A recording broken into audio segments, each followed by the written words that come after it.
ভোটের শুরুতেই সিউড়ি পৌরসভার 18 নম্বর ওয়ার্ডের হারজান বাজার এলাকায় বিজেপির অস্থায়ী ক্যাম্প ভেঙে দেওয়ার অভিযোগ করল তৃণমূলের বিরুদ্ধে। এই এলাকায় বিজেপির তরফ থেকে ভোটের জন্য একটি অস্থায়ী ক্যাম্প করা হয়েছিল। অভিযোগ, রাতের অন্ধকারে তৃণমূল আশ্রিত দুষ্কৃতীরা সেই ক্যাম্প ভেঙে দেয়। সকালে যখন বিজেপি কর্মী সমর্থকরা ওই ক্যাম্পে বসার জন্য যান, তখন দেখতে পান ক্যাম্প ভেঙে দেওয়া হয়েছে। যদিও এই অভিযোগ অস্বীকার করা হয়েছে তৃণমূলের তরফে এবং তারা দাবি করছে এমন নোংরা কাজ তারা করে না, তারা মানুষের বিশ্বাস রাখে। আমাদের বিজেপির পক্ষ থেকে এটা বুথ করা হয়েছিল বসার জন্য, ভোটার স্লিপ বিতরণ করার জন্য। তো আমরা ভোরবেলা 5:30টায় খবর পাই যে তৃণমূলের দুষ্কৃতীরা রাত্রেবেলা আমাদের এই প্যান্ডেলটা ভেঙে দিয়েছে।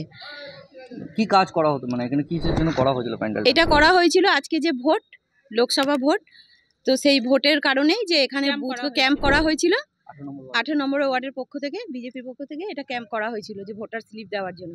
তো ওরা রাত্রেবেলা ভেঙে দিয়েছে, আমরা ভোর 5:30টায় খবর পেয়েছি।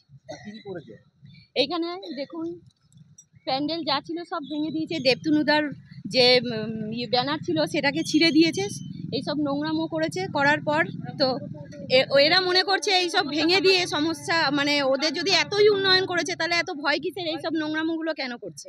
ওদের ভয় আছে বলেই তো ভাঙছে। আপনারা কি অভিযোগ করবেন? হ্যাঁ, নিশ্চয়ই করবো। আমরা তো অভিযোগ করবোই।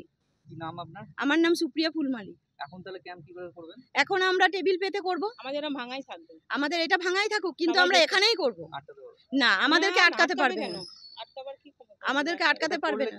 মানে করার কারণটা কি? কারণটা ওদের তো ভয় ঢুকে গেছে না। ও ভালো করেই জানে যে এই ওয়ার্ড থেকে ও লিড পাবে না, সেই ভয়ের কারণে ভয় ভীতি হয়ে এইসব নোংরামোগুলো করছে।